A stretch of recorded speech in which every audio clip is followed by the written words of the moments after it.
Hi guys, the Killers here, and today we're gonna review a combi model from 2006, yes, 2006, which can be made with, in fact, a 3 canister set, the 3 power cassette, so I think it's Avak, Akan, and Zaktan, and it's called the Protodax.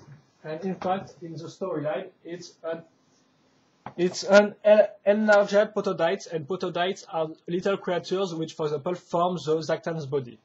So here we go, and here it is. So I'm just going to do it the turn around. So of course the color scheme is the same from the 3 paraca used. So you're going to have some brown, some dark green, and some white part. We can find the instruction on the sector 01, of course.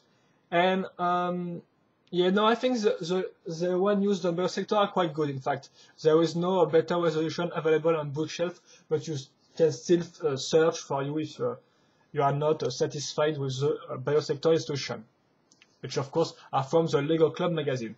So how this model works, I'm going to maybe just put off the timer because this type of stuff kind of fall off easily and it's kind of annoying.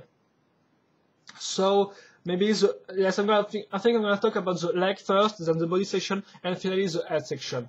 So the legs are pretty simple, in fact, because they are just made with 2 Piwaka legs. So here's the normal one with double long connectors, and the rear part is made with a smaller double connector right here. So it works pretty well, but we're going to talk about the articulation maybe later. So the two are made in the same way, of course, right here, even on the color section. Then we're going to add, as you can clearly see, this legs right here will be linked on a pelvis part, and this one will be linked on a body part. So we're going to link these two parts together. Oh yes, maybe, yeah. It will be easier to show you in this way how it works. So I'm going to put the model in this strange way, but it will be easier to explain. And you can clearly see also, even if there are one pelvis part and one body part, we're going to still link a second pelvis part right here, which is the red one, as you can clearly see. It will be in fact useful to link the rest of the body. Also, you can notice an interesting use of the Piwaka spine as a tail this time. So here how it works, because it's kind of hidden. So we're gonna use this part right here and link this with the axle through some connector to make it stand. Then we add the head right there, and we put this flexible axle in the hole of the spline of the head right here, and we're gonna let this flexible axle pass through this part right here, through this hole. So here we go. I'm gonna try to, yeah, like this. And finally, we're gonna link that here, and it's worked pretty well, in fact. So, and also you can clearly see we're gonna link the other part on the leg section right here. So it's worked pretty well as a tail. It's quite an interesting building technique, if you ask me, and you can reuse that in your mod, for example. Then we have the middle section of the body, which is made with 2 double connectors right here, which in fact are linked through 2 pelvis parts, or not really through, but with thanks to 2 pelvis parts here and there. So, and on these 2 connector parts, we're gonna link a second double connector, but the long one this time. And on this one, we're gonna attach the 2 arms, which are pretty simple. In fact, they will just submit 2 arms with some Piwaka claw. Gonna put this up, and finally we're gonna link the second part. So in fact, it's just your average Piwaka body frame with the pelvis part, the armored part, and on it, on the back, we're gonna add some arm, which will be useful for the overall design. And we're gonna, as you can clearly see, link 3 heads on this one. So 2 heads on the side with 2 double connector, quite the same. And on the middle section, head part, so we're gonna link a Zama launcher. So I don't really know if this is supposed to be a head or just a launcher, but well, it's quite original if you ask me. And that's all, guys. We are done. So in fact, it's pretty easy to build this one, except for some for the instruction, because sometimes the color used is not clear, because the red for me is quite close from the brown, in fact, in terms of coloration. So sometimes with the scan available, it's quite hard to distinguish the 2 colors. But maybe that's just me and my eyes, because you know I wear glasses, so I have already some pain to see normal colors every day. So by the way, we're going to talk about the articulation, I think. So the leg section can be turned in some way. Like, so it's, in fact, it's quite up to you to test different possibilities, because you can kind of see it can turn in some ways like that, and sometimes it's blocked. But overall, I think it's pretty cool. It's worked pretty well.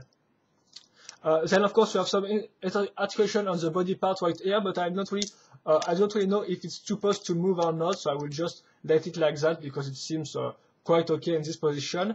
Then you have two ball joints right here, for example, if you want to make stuff like that. So yeah, it's quite useful in fact if you want to put the head like the heads section right here. And of course, you have 2 points of articulation per head, so you can move them in some ways. Like that, for example. And I think that's all, guys. So if you want a little swap on this combi model, I would say that seriously it has no real big drawback for me, because the overall design is pretty good and flawless, in fact, because there is no hole or stuff like that. I especially like the use of this spin part as a tail. It really works well and give an organic feeling to the overall design. Also, the overall design is pretty close to the one of a dinosaur, if I can say so, with the little arms and long legs and stuff like that. The 3 heads, of course, are also a pretty interesting idea, even I think if some people may not really be interested in the fact that the middle head is just a launcher. In fact, it's not a normal Piraka head, but of course you can still try to change that by yourself. And that's all on the articulation section. Also, it worked pretty well. So, in fact, I think that this combiners is maybe even better than the Bionicle one, which was also made with 3 Piraka. But of course, this one was not released as a set, and this one does not contain any new parts. But still, I think that it worked in a better way than Bionicle, because Bionicle was still got some not annoying flaws, and this one really, for me, does not really have any big flaws. In fact, the overall design, as I said, is pretty good and pretty interesting. The building technique is decent. In fact, you will learn how to make some interesting legs if it was not already the case with the 3 first Piraka combiner, and also some technique like using this part, for example, as a tail, and also some body technique like for example, linking some linking, yes, or attach some body parts together. So overall, I think I can advise you to try to build this one, because, well, it's quite well done, and it's quite an interesting way, for example. Even I don't really know if the Protodax are considered as wai or not, but still, it's an interesting creature. So that's all, guys. Hope you enjoyed this review on Protodax. So I really advise you to build this one because it's pretty interesting, and if your Piraka are maybe full of dust on your shelf, it's maybe time to give them a second life, I can say so, and build this combi model. Of course, the instruction can be found under sector. And of course, also, finally, if you have a question I have not answered in my review, you can still feel free to ask it, and I will try to answer it. So I'm done. Hope you enjoyed this review, and see you later for another one. Bye bye.